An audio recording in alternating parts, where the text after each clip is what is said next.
sorts of appetite.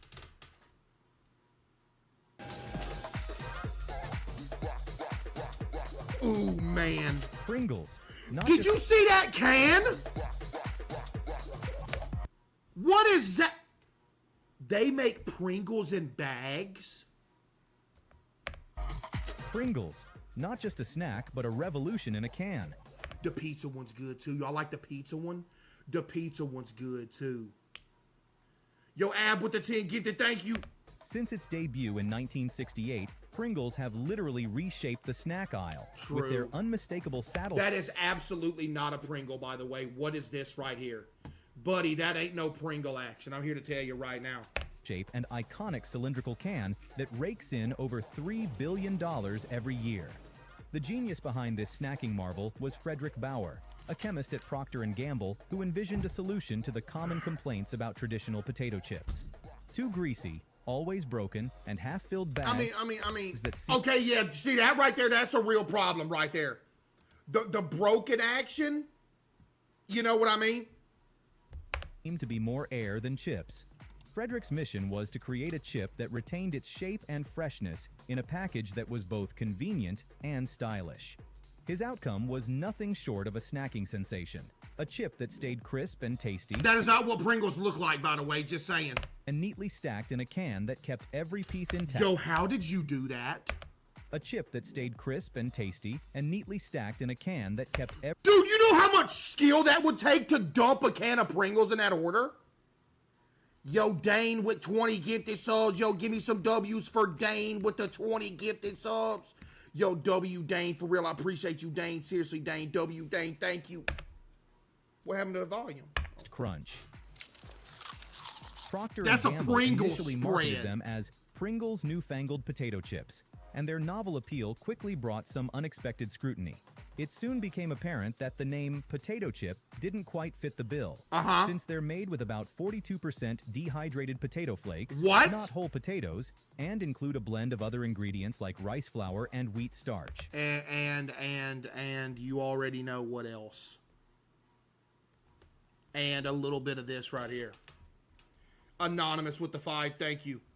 And a little bit of this right here. You know what I mean? Just saying. So, consequently, in 1975, the FDA mandated they be rebranded from potato chips to potato crisps, a change that clarified labeling in North America but caused some confusion in the UK, where potato chips are traditionally referred to as crisps. So, what exactly goes into a Pringle if they're not? Oh, they got some whole tortilla. potatoes? Oh my goodness, what kind of psycho? So, what exactly goes into a Pringle if they're not? Who on this planet Earth is going? So, what exactly goes into a Pringle if they're not entirely? About 15 Pringles at once. So many people just said me. That's actually insane. Y'all do this with Pringle action? The most you can go stack in a row on Pringles is 3. That's the most you can do is 3. Yo, CZ with the 5. Thank you. Entirely whole potatoes. Let's peel back the lid and go inside the factory to see the fascinating process that takes humble And the only time you ever do 3 is if it's by accident and you grab more than 2 flakes and turns them into the poppable phenomenon we know as Pringles.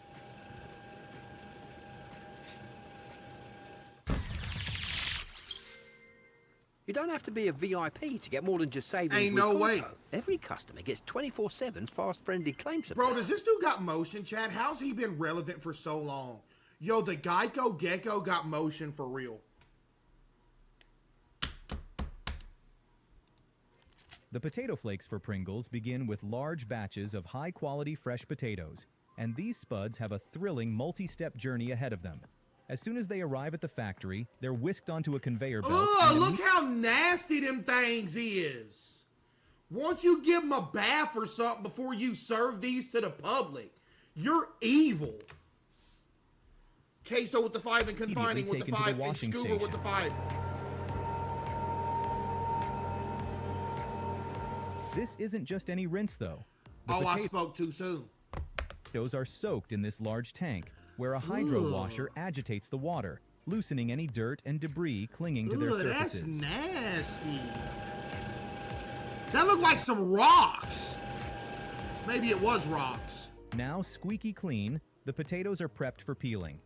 To get rid of their skins, the spuds tumble into this large drum lined with a surface that's as rough as very coarse sandpaper. What? As they spin and dance around, the abrasive texture So you skin them alive, you animal? That might get in the way of a silky smooth Pringle. After shedding their skins, the potatoes are on the move again. This time along this conveyor that leads them to the cutting station. The what station? They skinned them alive! But first, they take a quick detour into this blanching bath. This quick dip in hot water does double duty. It not only softens the potatoes to facilitate a smooth, even cut, but also helps inactivate enzymes that could affect the taste and color of the final chip. Look how cute they are, Chad. They just had a bath. The machine used to cut the spuds rolls them in this giant cylinder spinning at 1,200 times per minute. As the potatoes reach the top, they come in contact with a blade that slices them. Almost as soon as that happens, the sliced potatoes are cut into strips. Just as quickly, another set of rotating blades chops the strips into little cubes. This blink and you'll miss it process is essential for making the following steps easier. Next, the potato cubes continue traveling along the conveyor until they're dropped onto a separate vibrating belt. Absolute The disgusting vibrations help to make sure that monsters! freshly cut pieces don't clump together, which could cause problems. Several cameras also check for any blemishes or bad spots And on they the spuds. filmed it! To cook them, the cubes are dropped into 185 degrees Fahrenheit boiling water, where they'll stay for about 2 minutes. Lord Even have though it's a mercy. short period, this process helps ensure that potatoes don't turn to mush when they are sent through And the he giant ate steam 'em. cooker. This giant machine then steam cooks the cubes at a temperature of 345 degrees Fahrenheit. This is horrible. Shark Now that Boy with the spud 5. cubes are cooked to perfection, it's time to whip them up into a smooth, lump-free No. mash that sets Don't the you stage dare for do every that. Pringles crisp. This transformation happens inside this giant industrial drum, where a robust metal arm tirelessly churns the cubes into an impeccably smooth... Oh, that's straight up just mashed taters right there, chat. That's just straight up what that is. potato mash. So literally all these goobers are doing extra work for nothing because all you got to do is go buy some instant mashed potatoes and you're halfway done with the ability to make Pringles now. Like anybody can, y'all sold. Now, the real magic begins. The prepared potato mash undergoes a significant transformation. Applied uniformly onto this large, rotating drum dryer, the mash is exposed to intense heat. As the drum spins, moisture is quickly evaporated from the mash, forming it into thin and pliable sheets. That's the potatoes? This process not only preserves the flavor and quality of the potatoes, but also prepares the dried product for precise milling into the fine There's potato no flakes. way. It looked like paper, bruh. That's potato action. Used for the Pringles dough. Now that the potato sheets are perfectly dried, it's crunch time. They're now turned into the essential building blocks of every Pringle, the potato flakes. The dried sheets are fed through this milling machine, where a series of sharp blades break the sheets down into perfectly proportioned flakes. To the untrained eye, these flakes look like something you'd have for breakfast in the morning or even sand.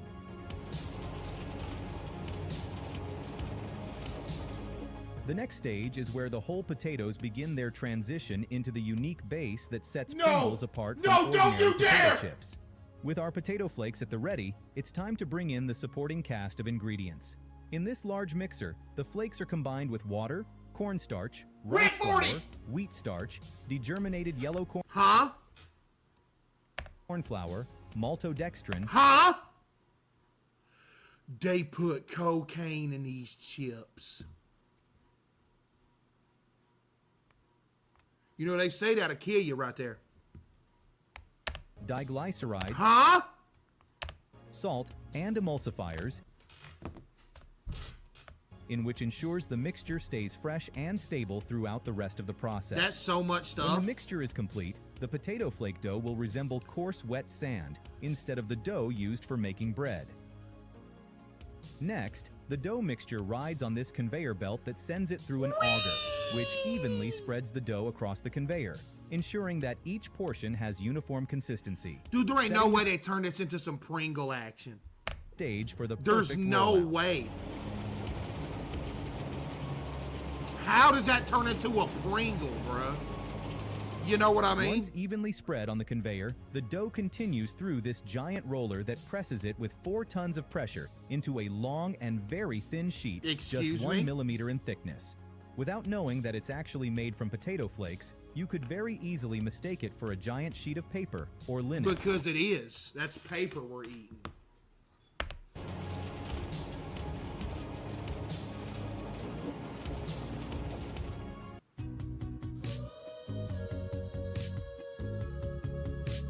At Oh, Simply, man.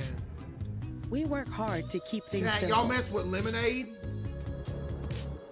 Man. As the thin dough sheet continues its journey, it's fed into a giant rolling cutter that slices the dough into oval shapes.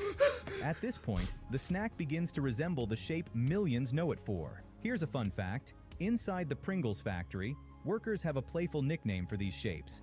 They call them Doughfuls, a clever twist on the Fire all of them. word ovals. Yo, Adam with the 10 gifted. What's good, Once the Adam? dough has been Appreciate cut you. into doughfuls, the remaining unused dough is pulled along by a different belt.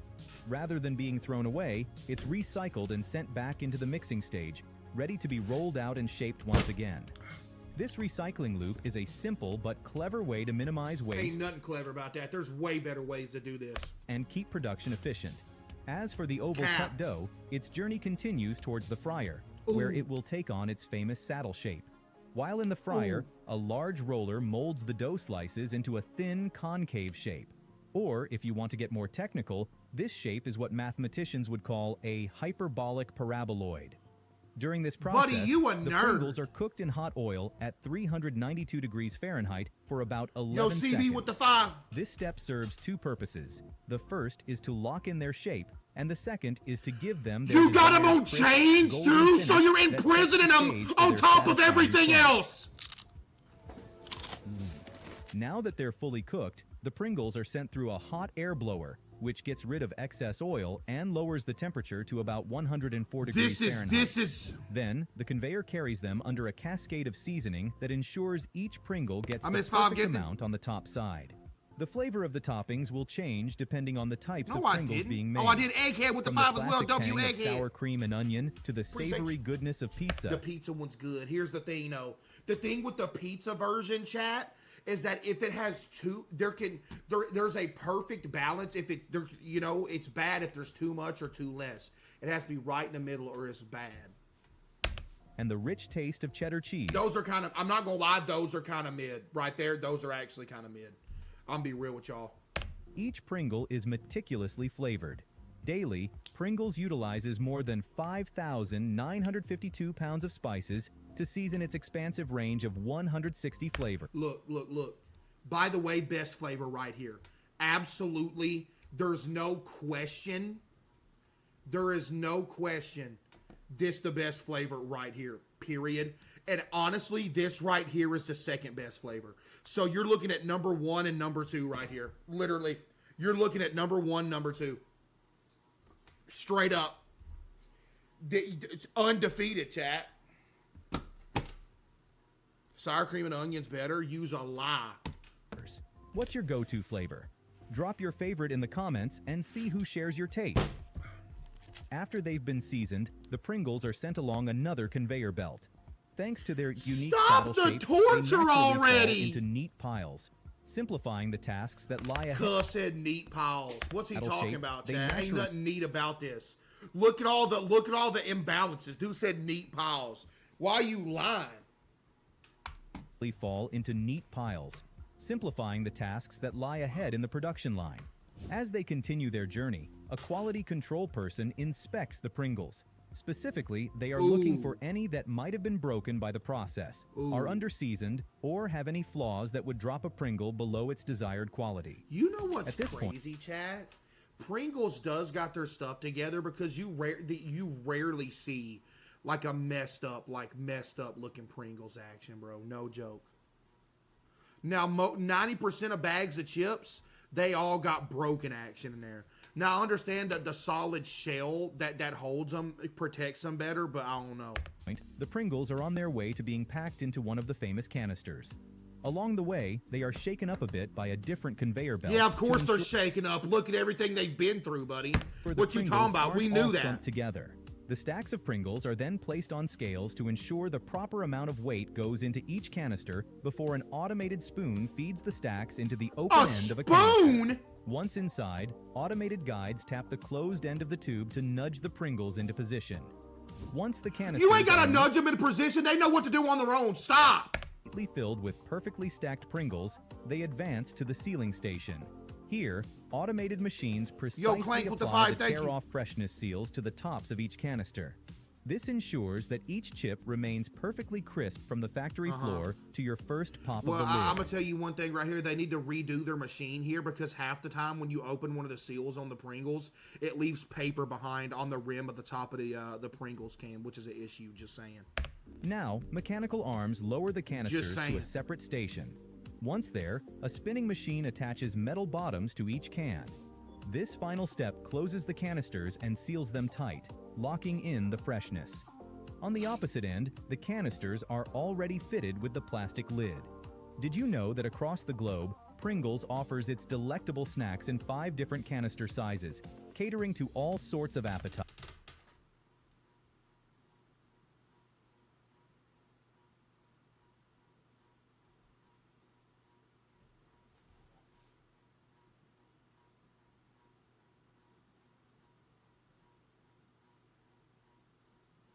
Yo, Common with the 5 gifted. We can't just ignore this. Hello? Hello? Hello?